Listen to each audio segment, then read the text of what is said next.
आदाब, मैं अंशु नैथानी हाजिर हूँ हिंदुस्तान की सोशियो कल्चरल, इकोनॉमिक और एनवायरमेंटल इश्यूज़ पर खास प्रोग्राम लेकर। ये है इंडिया।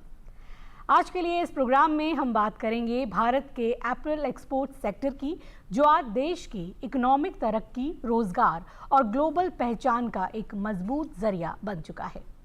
भारत का अपैरल और टेक्सटाइल सेक्टर सिर्फ कपड़े बनाने तक ही लिमिटेड नहीं है, बल्कि ये सेक्टर एग्रीकल्चर के बाद सबसे ज़्यादा रोजगार देने वाला सेक्टर भी बन गया है। सरकार की स्कीम्स, विजन 2030 और सस्टेनेबल फैशन पर बढ़ता फोकस भारत को ग्लोबल अपैरल मार्केट में एक नई पहचान दिला रहा है। तो सवाल यह है कि क्या भारत आने वाले वक्त में अपैरल एक्सपोर्ट का एक ग्लोबल लीडर बन पाएगा, उसकी ये पहचान बन पाएगी, और बढ़ती ग्लोबल डिमांड और स्किल्ड वर्कफोर्स भारत के लिए कितने बड़े मौके लेकर आ रहे हैं। इन्हीं तमाम पहलुओं पर आज हम बातचीत करेंगे और बात करने के लिए हमारे साथ स्टूडियो में मौजूद हैं दो खास मेहमान। फोर्स स्कूल ऑफ मैनेजमेंट से प्रोफेसर फैजल अहमद और वेल्थ मैनेजर सिद्धार्थ शर्मा। आप दोनों का ही बहुत बहुत वेलकम है। Thank you so much. Faisal साहब, सबसे पहले आपसे ये सवाल करना चाहूँगी कि अगर कहा जाए कि बरसों से और सदियों से टेक्सटाइल को लेकर और अपैरल को लेकर जो है हमारा जो देश है वो पूरे संसार में, पूरी दुनिया में कहा जाए कि अपना नाम पहले ही कमा चुका है, और बहुत सदियों से हमारा एक तरह से कारोबार चलता रहा है बहुत सारे कॉन्टिनेंट्स के साथ। लेकिन आज के हम ग्लोबल मार्केट के हिसाब से बात करें तो इंडिया को आप कहाँ देखते हैं अपैरल और टेक्सटाइल इंडस्ट्री में? ग्लोबली कितनी बड़ी मार्केट है इंडिया की, और हम अपने आप को कहाँ खड़े पाते हैं और क्या क्या चैलेंजेस हैं हमारे सामने? देखिए, इंडिया को अगर आप देखें तो हम लोग एक मेजर एक्सपोर्टर रहे हैं टेक्सटाइल अपैरल सेक्टर में। Almost 6th largest in the world आप कह सकते हैं। हमारे टोटल एक्सपोर्ट का भी अगर आप देखें तो लगभग 4% के आसपास जो है हम ग्लोबली एक्सपोर्ट करते हैं। इंटरेस्टिंग चीज़ इसमें यह है कि जो टेक्सटाइल एंड अपैरल का जो एक वैल्यू चेन होता है जिससे हमने कॉम्पिटिटिवनेस डेवलप किया है, जैसे आप अगर ग्लोबली देखेंगे, कॉम्पिटिटर्स को देखेंगे, जैसे बांग्लादेश है, इंडोनेशिया है, वियतनाम है, चाइना भी है, तो इन सब कॉम्पिटिटर्स को अगर आप देखते हुए ये देखेंगे कि जो एसएमई की कैपेबिलिटी हमारे यहाँ जो डेवलप हुई है जिस तरीके से, और जो सारे ऑलमोस्ट सभी तरह के वैल्यू चेन एक्टिविटीज़ हम लोग लेते हैं। बहुत बड़ा हमारे यहाँ क्लस्टर्स भी है अपैरल और टेक्सटाइल का, जैसे तिरुपुर क्लस्टर है, एक बड़ा क्लस्टर है। तो हमारे जो एसएमईज होते हैं वो मेन चीज़ होती है कि वो कैसे पिक होते हैं लीड फर्म्स के थ्रू। तो एक्चुअली जब हम एक ग्लोबल वैल्यू चेन की बात करते हैं टेक्सटाइल एंड अपैरल सेक्टर में, तो उसमें क्या होता है कि जैसे 5-6 तरह की एक्टिविटी है, मान लीजिए रॉ कॉटन से लेकर फिनिश गुड्स तक, रेडीमेड गारमेंट्स तक, तो 5-6 तरह की एक्टिविटी बीच में आती है जिसमें एक वैल्यू एडिशन एक के बाद एक होता रहता है। इस वैल्यू एडिशन के प्रोसेस में जो एक मल्टीनेशनल कंपनीज होती हैं, जो बड़ी कंपनीज, एमएनसीज जिसको आप बोलें, वो क्या करती है कि इस पूरे वैल्यू चेन को कंट्रोल करती हैं। तो कुछ एक्टिविटी, मान लीजिए कि 2 एक्टिविटी इंडिया में कर रहे हैं, वो कॉस्ट एफिशिएंसी के बेसिस पे, 2 एक्टिविटी वो वियतनाम में कर रहे हैं, मान लीजिए 2 एक्टिविटी बांग्लादेश में कर रहे हैं। तो इससे क्या होता है कि एक ओवरऑल जो उनका जो कंट्रोल होता है, तो हमारे पास जो इशू ये होता है कि भाई हमारे जो एसएमईज हैं वो कैसे पिक्ड अप हो जाएं लीड फर्म्स के थ्रू। लीड फर्म कैसे हमारे एसएमईज को पिक करेंगे, तभी तो उनका इंटरनेशनल ट्रेड में पार्टिसिपेशन बढ़ेगा, वो ज़्यादा इंटीग्रेटेड होंगे। तो ओवर द ईयर्स हमने ये देखा है कि ये लेवल ऑफ इंटीग्रेशन बहुत ज़्यादा, बहुत हाई और बहुत अच्छा रहा है। यही रीज़न है कि हमारे एक्सपोर्ट्स के काफ़ी अपैरल एंड टेक्सटाइल एक्सपोर्ट्स में कॉम्पिटिटिवनेस रहा है। तो एक तो वैल्यू चेन का इशू हुआ। दूसरा आप देखेंगे कि जो हमने सिर्फ जैसे मान लीजिए कि इंडिया और बांग्लादेश है, 2 कंट्री को अगर आप एग्जांपल के तौर पे लें, तो दोनों लोग कॉटन प्रोड्यूसर हैं। तो जैसे बहुत सारे जो थ्योराइजेशंस होते हैं उसमें ये होता है कि भाई दोनों जब कॉटन प्रोड्यूस कर रहे हैं तो क्या एक दूसरे के साथ ट्रेड नहीं करेंगे उस प्रोडक्ट्स में? तो वहाँ पे बात इंट्रा इंडस्ट्री ट्रेड की आती है कि trade with in that sector, उसी सेक्टर के अंदर अलग अलग चीज़ों में, अलग अलग एक्टिविटीज़ में या अलग अलग वैल्यू एडिशन के तौर पे हम लोग कितना ट्रेड कर सकते हैं। तो इंट्रा इंडस्ट्री ट्रेड भी हमारा काफ़ी अच्छा रहा उन कंट्रीज़ के साथ जो कि एक कॉम्पिटिटर कंट्रीज़ रहे हैं। उसके अलावा जो है आप देखेंगे कि टेक्सटाइल पार्क्स की बात है, टेक्सटाइल अपरेल क्लस्टर्स की बात है, वैल्यू चेन पार्टिसिपेशन की बात है, एक डाइवर्सिफिकेशन की बात है जो एक्सपोर्ट डाइवर्सिफिकेशन है, प्रोडक्ट डाइवर्सिफिकेशन भी है, मार्केट डाइवर्सिफिकेशन भी है। तो इन दोनों में भी हम लोगों ने काफ़ी अच्छा इनिशिएटिव कई डिकेड से हम लोग इसको लेते आ रहे हैं। इसके अलावा जो एक हमारे पास एक चैलेंज अक्सर हुआ करता था कि भाई इंफ्रास्ट्रक्चर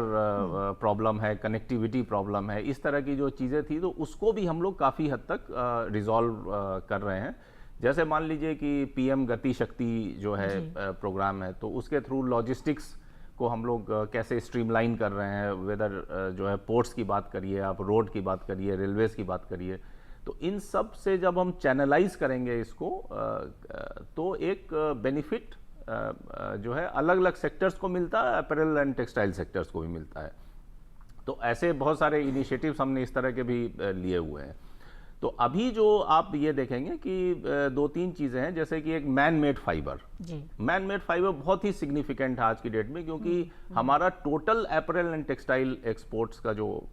आप देखेंगे कॉम्पिटिटिवनेस मैकेनिज्म है, वो बहुत हद तक जो है वो कॉटन के ऊपर डिपेंडेंट है। जी। तो हम लोग थोड़ा उससे भी डाइवर्सिफाई करने की कोशिश कर रहे हैं और काफ़ी हद तक कर रहे हैं। मतलब एक तरीके से मैनमेड फाइबर में इंडिया को आप कह सकते हैं कि it's among the top producers and exporters. तो मैनमेड फाइबर में काफ़ी जो चैलेंजिंग पॉइंट्स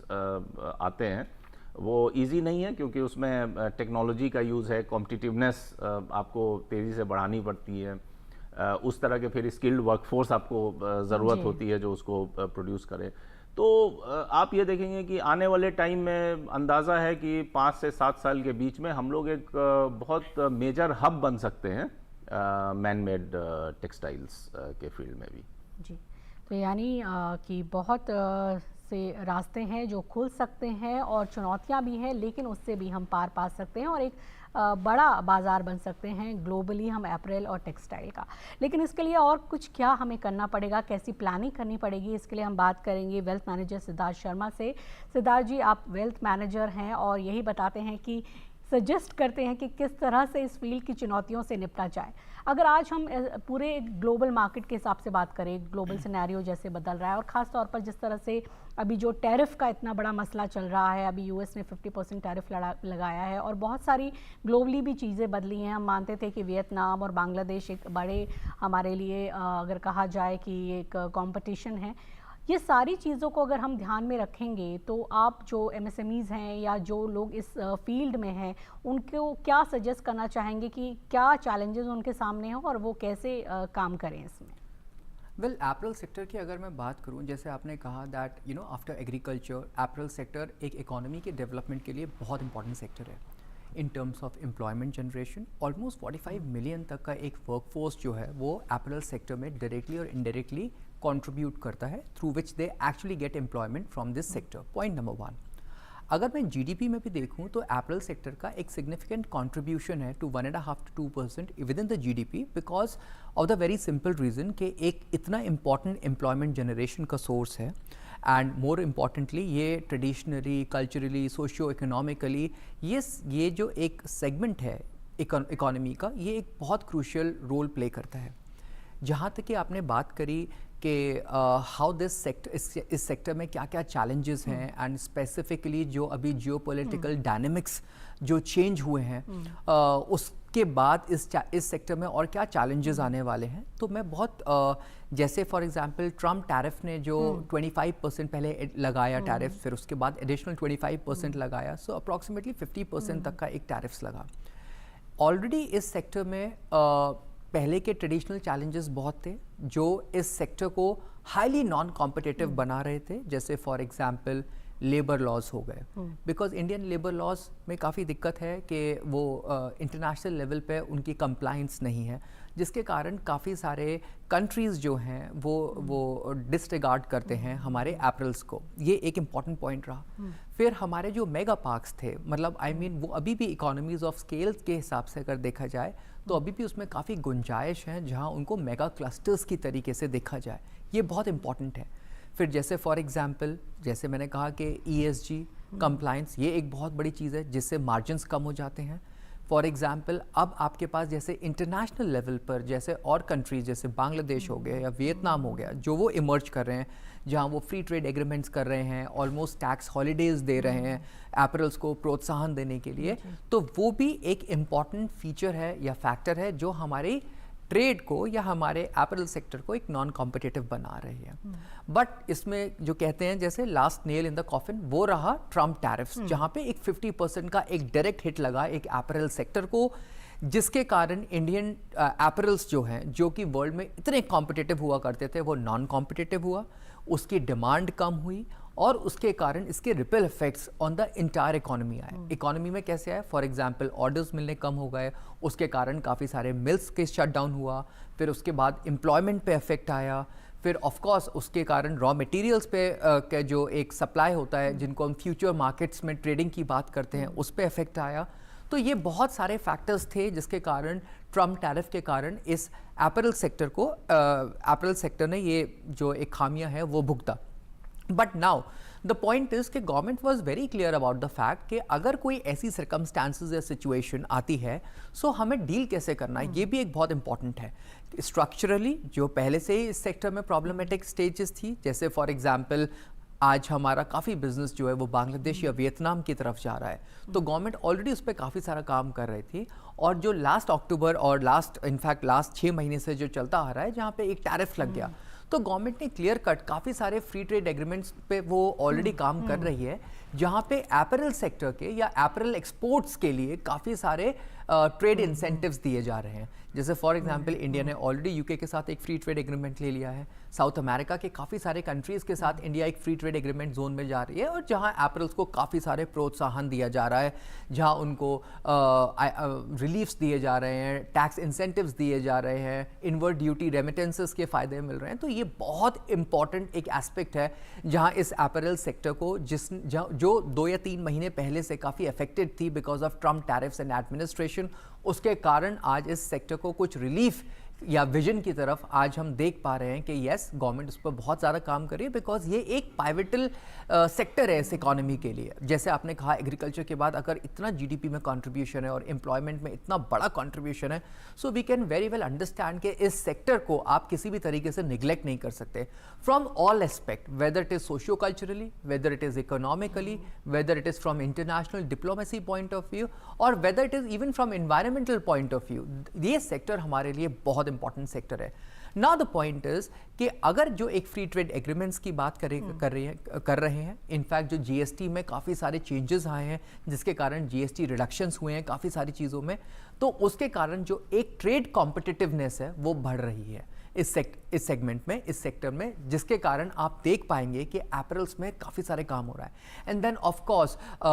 टेक्नोलॉजी तो एक बहुत इंपॉर्टेंट एस्पेक्ट है ही। जिस तरीके से टेक्नोलॉजी ने सारे एस्पेक्ट्स में अपना एक बोलबाला बनाया है, तो एपरल सेक्टर में क्यों नहीं AI इनेबल्ड टेक्नोलॉजिकल व्हीकल्स आए, AI इनेबल्ड टेक्नोलॉजिकल मशीन्स आए, उसको ऑपरेट करने के लिए एक स्किल्ड वर्कफोर्स की होना बहुत ज़्यादा ज़रूरी है। और गवर्नमेंट आज अपने इतने सारे incentives, policies and programmes, technological parks, mega clusters, mega units के थ्रू आज वो जो इतनी बड़ी एक वर्कफोर्स है उसको स्किल बनाकर AI इनेबल्ड टेक्नोलॉजी को यूज़ करके यूजिंग सिंथेटिक फैब्रिक्स आज हम आगे बढ़ रहे हैं, सो दैट आज हम वर्ल्ड के ग्लोबल लीडर्स बन सके, अपने ट्रेड प्रोडक्ट्स को कॉम्पिटिटिव बना सकें,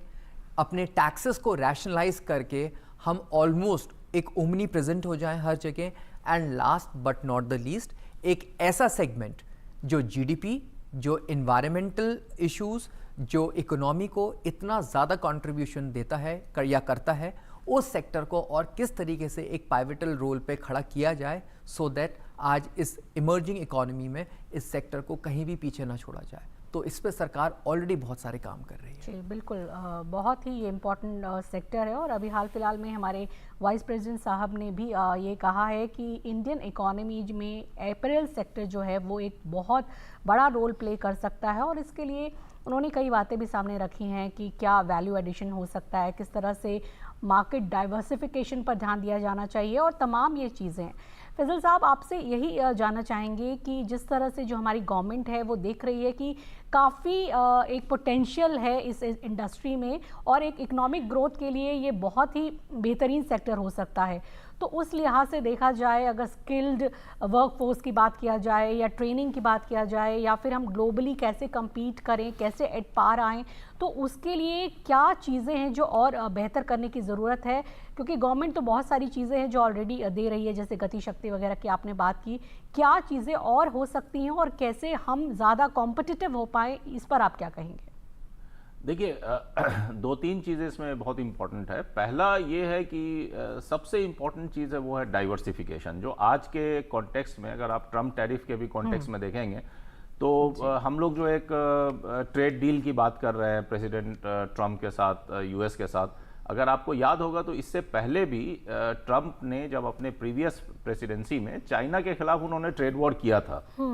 और उस वक्त बाकी लोगों पे नहीं इम्पैक्ट हुआ था, क्योंकि अब तो ब्लैंकेट टैरिफ उन्होंने पूरे दुनिया पे लगाया, लेकिन उस वक्त चाइना के ऊपर उन्होंने ट्रेड वॉर किया। उस ट्रेड वॉर में उस वक्त चाइना के साथ उनका ट्रेड डेफिसिट $500 बिलियन का था,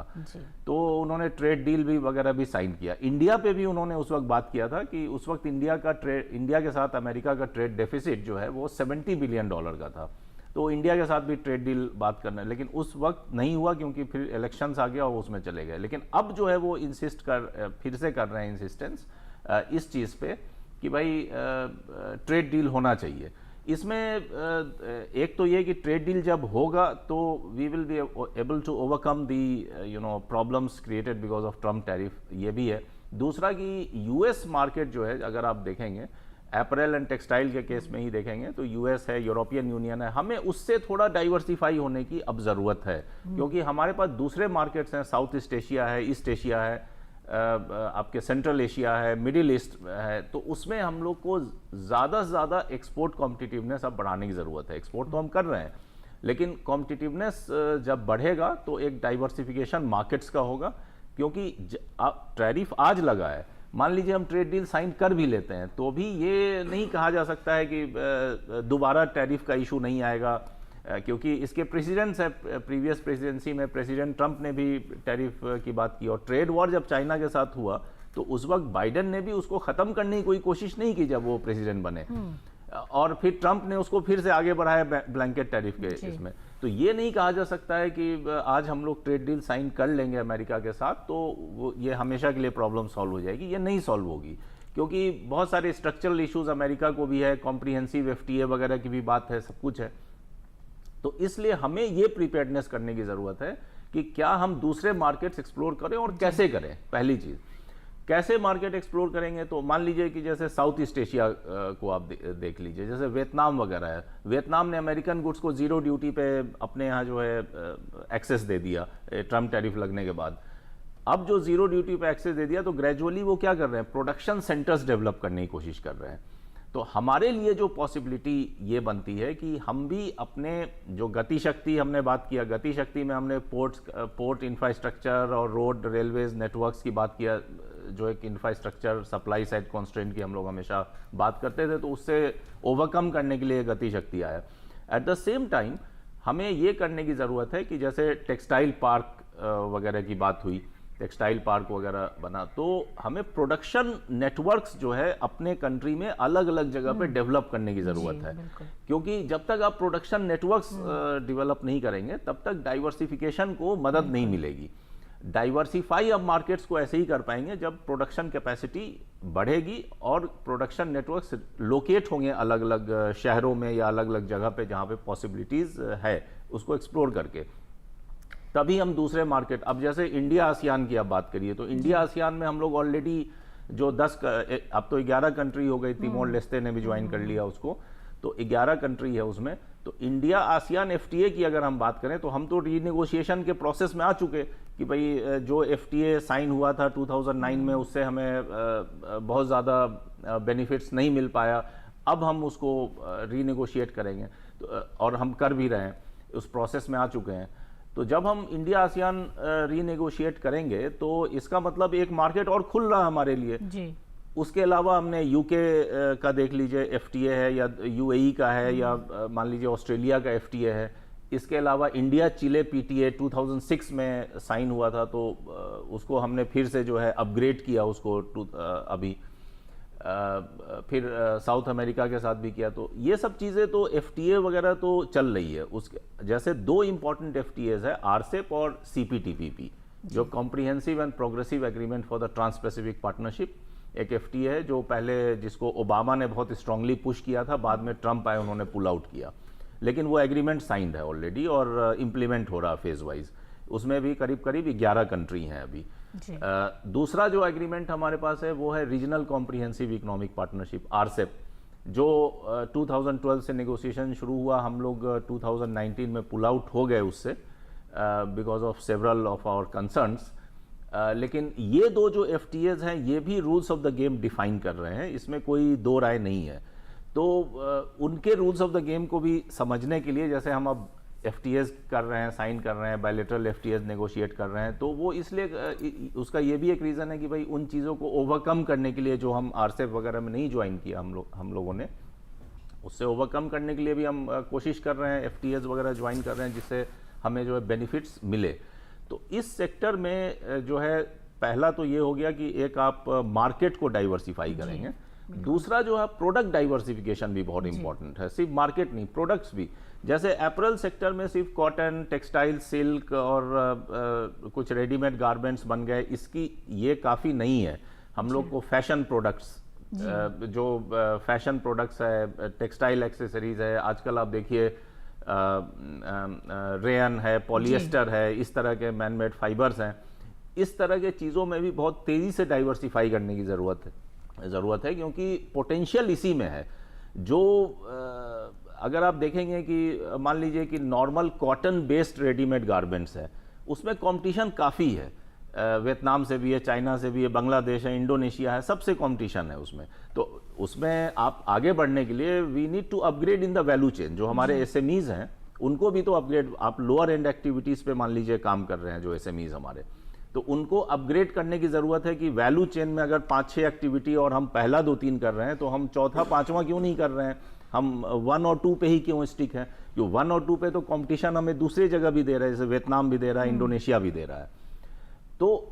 हम वैल्यू चेन अपग्रेडेशन के लिए भी बहुत फोकस करने की ज़रूरत है। और दूसरा कि जो प्रोडक्ट डाइवर्सिफिकेशन है वो भी बहुत सिग्निफिकेंट है, जिसके थ्रू हम लोग अप्रैल के अंदर ही जो मतलब फैशन टेक्सटाइल्स है, एक्सेसरीज है, डिफरेंट टाइप्स ऑफ प्रोडक्ट्स हैं, अप्रैल रिलेटेड प्रोडक्ट्स हैं, तो उन पे जो है फोकस कर सकते हैं, जो कि नॉन कॉटन बेस्ड प्रोडक्ट्स होंगे। इसी से एक मिलता जुलता सवाल मैं आपसे करना चाहूँगी। आपने कहा कि मार्केट डाइवर्सिफिकेशन बहुत ज़्यादा ज़रूरी है, वो तो हम जान ही रहे हैं, लेकिन उसके अलावा एक स्किल डेवलपमेंट और एक जो बिल्कुल अगर नई नई चीज़ें आ रही हैं, मार्केट के जो फोर्सेस हैं और जो डिमांड्स आ रही हैं उनको मीट करने के लिए हमारी स्किल डेवलपमेंट कैसी होनी चाहिए, और साथ ही इसको एक एम्प्लॉयमेंट से जोड़ने के लिए और एक यूथ को इस सेक्टर में अट्रैक्ट करने के लिए उनकी ट्रेनिंग इस तरह की हो ताकि एआई की तो जैसे आपने बात ही की, इसके अलावा जो एक सब चीज़ें एक डिजिटल चीज़ें सब सामने आ रही हैं, तो उस हिसाब से अगर हम देखें कि टेक्सटाइल में इंजीनियर्स और इस तरह के डिजिटल डिज़ाइनर्स,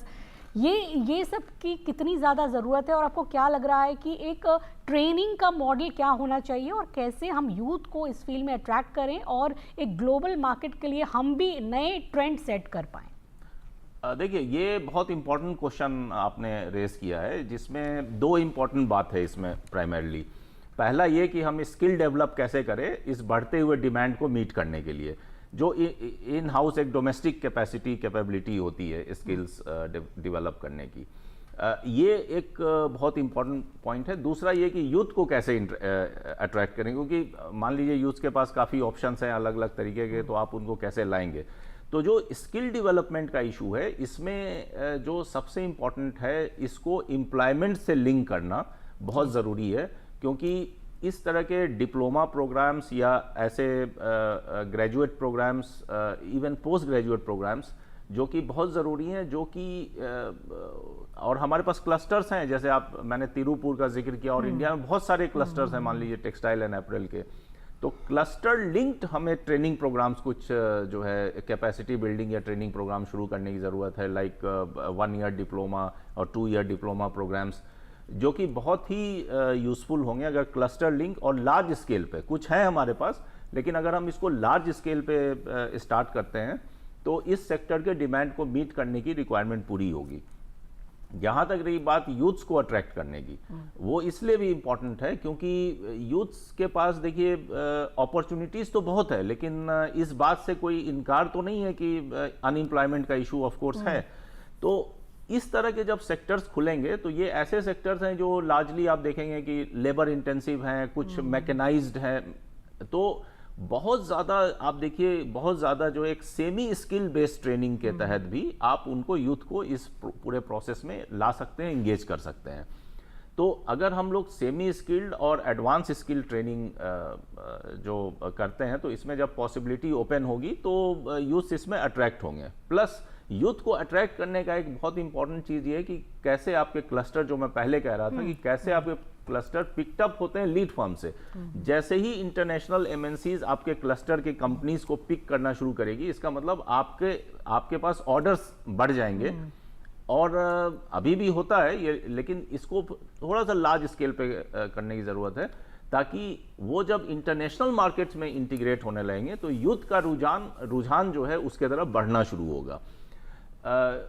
उससे ये फ़ायदा होगा कि जैसे कोई भी आदमी, कोई भी यूथ है, जैसे मान लीजिए उसने 1 साल 2 साल डिप्लोमा किया, वो किसी क्लस्टर से जुड़ा, वहाँ पे वो काम कर रहा है, उसके बाद आप वो देखिए कि उसके पास पॉसिबिलिटी बनेगी कि हाँ भाई वो जो है इंडोनेशिया में कर सकते हैं, वियतनाम में जा सकते हैं, वहाँ जाके रह सकते हैं, अपनी ट्रेनिंग दे सकते हैं या खुद की कैपेसिटी बिल्डिंग कर सकते हैं। तो इस तरह के बहुत सारे इनिशिएटिव्स हैं। तो अल्टीमेट एम ये है कि जितना ज़्यादा ये एम्प्लॉयमेंट से लिंक्ड होगा, जो प्रोग्राम्स स्टार्ट हों वो एम्प्लॉयमेंट से लिंक्ड हो। आई मीन जैसे नेशनल न्यू एजुकेशन पॉलिसी की हम लोग बात कर रहे हैं, तो वो भी यही बात कर रहे हैं कि भाई education has to be link to employment. तो जब हम एजुकेशन को एम्प्लॉयमेंट से ज़्यादा लिंक करेंगे और सेक्टर स्पेसिफिक करेंगे, जैसे अभी बहुत जगह आप देखेंगे कि कई कंट्रीज में, जैसे चाइना वगैरह में भी ऐसा है कि ट्रांसपोर्टेशन की यूनिवर्सिटी है जिसमें सिर्फ ट्रांसपोर्टेशन पॉलिसी की बात की, तो मुझे लगता है कि जो वोकेशनल ट्रेनिंग है उसको लेकर हमारी गवर्नमेंट ने बहुत काम किया है और वोकेशनल ट्रेनिंग के लिए बहुत मौके दिए जा रहे हैं। आप क्या कहेंगे? बिल्कुल, वोकेशनल, मैं वही कह रहा था कि आप नेशनल स्किल्स यूनिवर्सिटीज़ हैं, वोकेशनल ट्रेनिंग है, ये सारी चीज़ें हो रही हैं। जो क्वेश्चन आपने ये पूछा था कि यूथ को कैसे लाना है इसमें, तो यूथ के लिए अट्रैक्ट करने के लिए कुछ उनको इंसेंटिवाइज करना पड़ेगा इस तरीके से कि जब वो देखेंगे कि हाँ इस सेक्टर में एक पोटेंशियल है, इस सेक्टर से वो इंटरनेशनल मार्केट में काम करने की पॉसिबिलिटी बनती है उनके लिए। इस सेक्टर में ऐसा नहीं है कि वो सिर्फ एक डोमेस्टिक मार्केट में काम करेंगे, बल्कि एक ग्लोबल जो है उनके पास आउटरीच रहेगा, तब वो जल्दी अट्रैक्ट होंगे। ये मैं कहना चाह रहा था। तो इसलिए पॉसिबिलिटीज़ तो है काफ़ी हमारे पास। मान लीजिए यूनिवर्सिटीज़ है इस तरह की, नए कोर्सेज अगर शुरू कर दें क्लस्टर से इंटीग्रेट करके और नए कोर्सेज अगर स्टार्ट किए जाएं तो काफ़ी पॉसिबिलिटी बनती है। इसमें तो कोई ऐसा दो राय नहीं है कि ये पॉसिबिलिटीज़ नहीं बनेगी। तो इसलिए इंटीग्रेट अगर हम करते हैं तो एक बेहतर जो है कनेक्ट होगा यूथ के साथ। देखिए यूथ जो चाहता है वो उसको भी समझने की ज़रूरत है। जो आज के यूथ क्या चाहते हैं, वो चाहते हैं कि भाई वो ऐसी जॉब में जाएं जहां पे उनको सैलरी अच्छी मिले और दूसरा कि उनको एक इंटरनेशनल एक्सपोजर हो। बिल्कुल। तो ये दो चीज जब मिलने लगेगी तो वो क्यों नहीं अट्रैक्ट होंगे। तो बिल्कुल पोटेंशियल तो बहुत है और इस पोटेंशियल को हमें और आगे लेकर जाना है और कहा जाए कि एक ग्लोबल लीडर बनना है इस फील्ड में भी। सिद्धार्थ जी, यहाँ मैं आपसे ये जानना चाहूँगी कि अगर हम इस पूरी इंडस्ट्री की बात करें तो इसको हम वैसे भी सेक्टर वाइज भी अलग अलग रख सकते हैं, क्योंकि कुछ तो बहुत बड़ी इंडस्ट्रीज़ हैं, उनके लिए गोल्स भी अलग होते हैं और उनके लिए चैलेंजेस भी अलग हैं और उनके लिए बहुत सारी चीज़ें अवेलेबल भी रहती है। लेकिन जो एमएसएमई है, जो छोटे उद्योग हैं, वो उनके लिए कितनी मुश्किलें आती हैं, या वो अपने आप को ग्लोबल मार्केट के लिए तैयार करने के लिए क्या कुछ कर सकते हैं और कैसे गवर्नमेंट उनकी मदद कर रही है, क्योंकि बहुत सारी स्कीम्स तो चल रही हैं। तो क्या आपको लग रहा है कि अलग अलग लेवल पर किस तरह से जो चीज़ें हैं इसको एक हम बड़े मार्केट का स्वरूप दे सकते हैं पूरे ग्लोबली? वेल अगर मैं देखूं तो आपने जैसे क्वेश्चन रखा कि येस फॉर एग्जांपल जो मेगा कंपनीज़ है या इंटरनेशनली रिनाउंड कंपनीज़ हैं जो अपरल्स में या फिर लेदर में या टेक्सटाइल्स में काफ़ी फेमस है, तो उनको सारे टाइप के जो एक इंसेंटिव प्रोग्राम्स हैं, स्किल डेवलपमेंट मिशंस हैं, स्किल लेबर है, सारे के सारे जो इंटरनेशनल एक्सपोर्ट पॉलिसीज़ के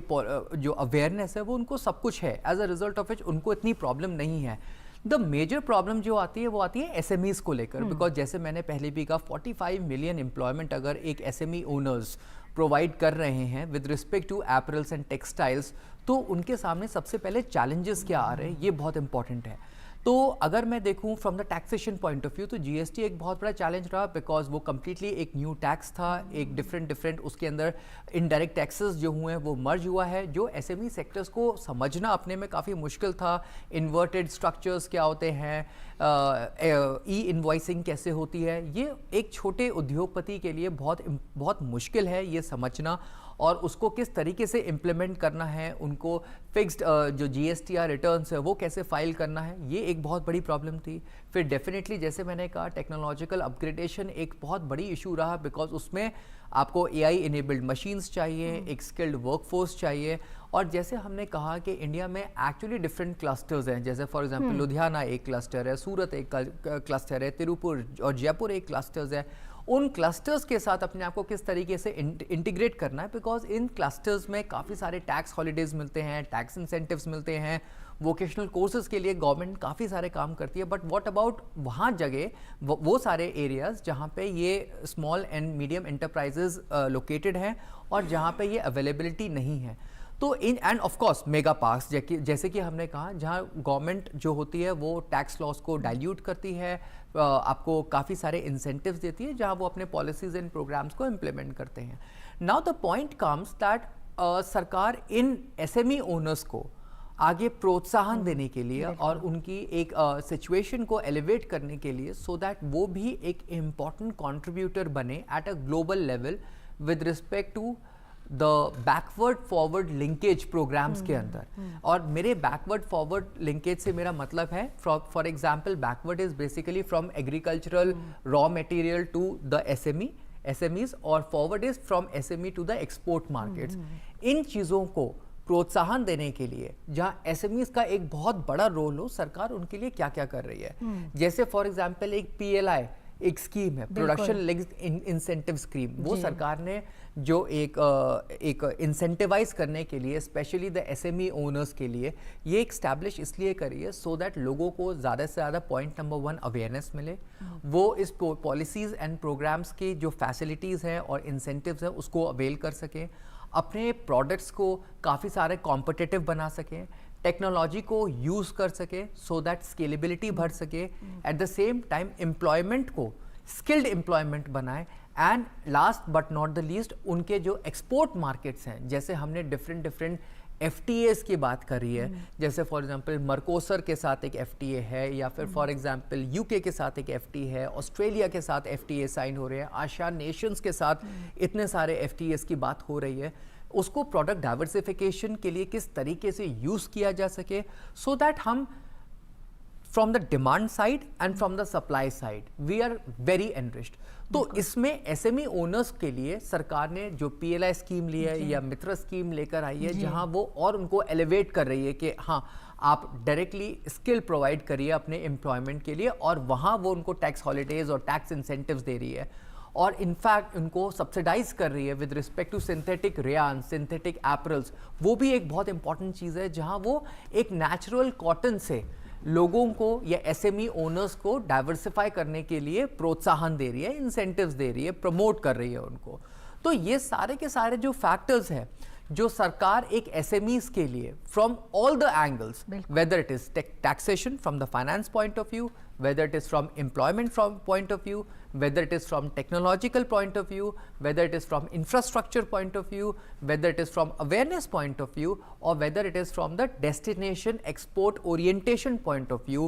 in SMEs के लिए सरकार इसलिए काम कर रही है so that culturally जो एक सेक्टर इंडिया को काफ़ी ऊपर लेकर गया, आई थिंक आफ्टर, जैसे आपने कहा एग्रीकल्चर और आईटी के बाद ये सेक्टर एक बहुत इंपॉर्टेंट सेक्टर है, उसको और किस तरीके से आगे एनश्राइन किया जा सके सो दैट वो इस सेक्टर को एक ऐसे लेवल पर, एक ऐसे पेडिस्टियल पे खड़ा कर सके जहाँ ना कि ओनली एम्प्लॉयमेंट मिल रही है but at the same time उसके साथ साथ एक वो सेक्टर एक अपने आप को ग्लोबल कॉम्पिटिटिवनेस में नंबर 1 स्टैंड आउट कर सके। तो इसके लिए सरकार ये सारे पॉलिसीज, सारे प्रोग्राम्स लेकर आती है and at the same time, क्योंकि इसमें मैं इस प्रोग्राम के माध्यम से मैं बताना चाहूँगा ये विमेन एम्पावरमेंट के लिए ये अपैरल जो सेक्टर है ये एक बहुत इंपॉर्टेंट सेक्टर है। क्यों? क्योंकि majority of the work force इसमें एक विमेन है, क्योंकि स्पेशली जो सेमी अर्बन और रूरल एरियाज की जो विमेन है वो इस सेक्टर में काफ़ी सारा कंट्रीब्यूट करती है in terms of stitching, in terms of weaving, in terms of knitting, in terms of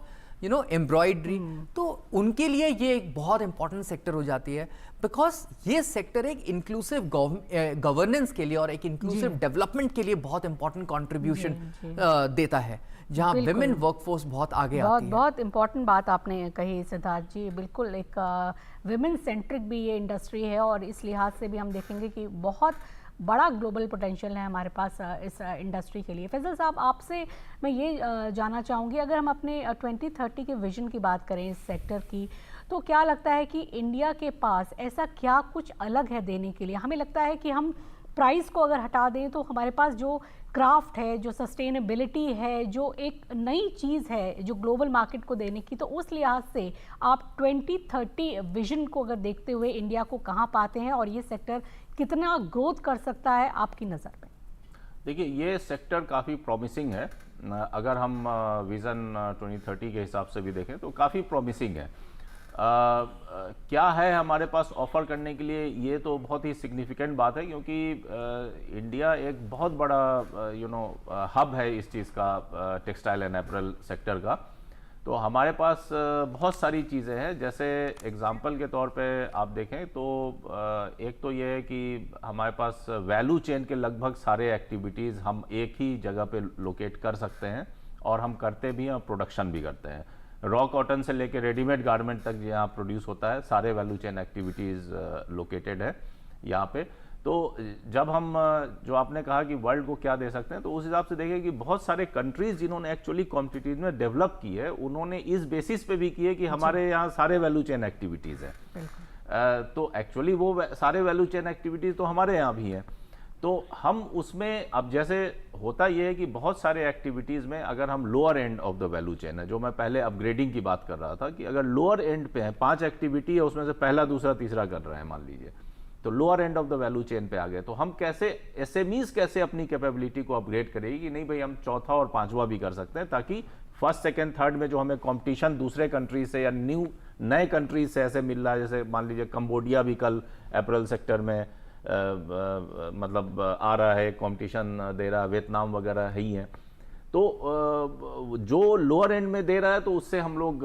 अपनी एसएमई अपग्रेड हो जाएगी, तो हम हायर एंड में भी ये कर सकते हैं, कंट्रीब्यूशन दे सकते हैं। तो ये एक बहुत इंपॉर्टेंट पॉइंट है कि अपग्रेडिंग रिलेटेड जो इश्यूज है वो इंडिया में काफ़ी बढ़ रहा है तेज़ी से। एसएमईज ऑलरेडी अपग्रेड करने के प्रोसेस में है। बहुत सारे डेवलपिंग कंट्रीज में आप देखेंगे कि जहां ये बहुत मेजर चैलेंज है, अब मतलब इनिशियल एक्टिविटीज में आप रह गए, ऊपर की तरफ अपग्रेड एसएमईज नहीं कर पा रहे हैं, तो वो धीरे धीरे नॉन कॉम्पिटिटिव हो जाते हैं आने वाले टाइम में। तो जो हमारे यहाँ जो क्लस्टर का जो फॉर्मेशन है अपैरल सेक्टर में, वो बहुत स्ट्रांग है। बहुत सारे क्लस्टर्स हैं इंडिया में अपैरल सेक्टर में, और उसके वजह से काफ़ी बेनिफिट है। दूसरा ये कि जो हमने प्रोडक्ट डाइवर्सिफिकेशन रिलेटेड जो बात किया था, कि हम लोग सिर्फ जो है कॉटन और इसकी कॉटन या बेसिक चीज़ों की बात नहीं कर रहे हैं या सिल्क की, हम ऐसी भी चीज़ों की बात कर रहे हैं जिसमें प्रोडक्ट का इतना डाइवर्सिफिकेशन का रेंज इंडिया के अंदर मौजूद है और जो पूरे वर्ल्ड में मच सॉट आफ्टर है, जिसको जी आप बिल्कुल ऐसे सही बोल बात सकते हैं। कही। हम हमारे पास वो सारी काबिलियत है, वो सारा क्राफ्ट है, वो सारी चीज़ें हैं जिससे हम इस फील्ड में ज़रूर एक ग्लोबल अगर कहा जाए लीडर बन सकते हैं, और हम इसकी तरफ अपनी कोशिश भी कर रहे हैं, और 2030 का जो विज़न है इस फील्ड में हम उसको ज़रूर पूरा कर पाएंगे। आप दोनों हमारे इस प्रोग्राम में आए और अपने इतने वैल्यूबल सजेशंस और इतनी तमाम आपने बातें इस पूरे सेक्टर को लेकर बताई। हमारे व्यूअर्स के लिए आप दोनों का ही बहुत बहुत शुक्रिया। Thank you so much. तो आज हमारी पेशकश में फ़िलहाल इतना ही। हमारा प्रोग्राम आपको कैसा लगा, आप अपनी राय हमें दे सकते हैं। इसके लिए हमारा ईमेल आईडी है hopdurdu@gmail.com। तो इसी के साथ हमारी पूरी टीम को दीजिए इजाज़त। आदाब।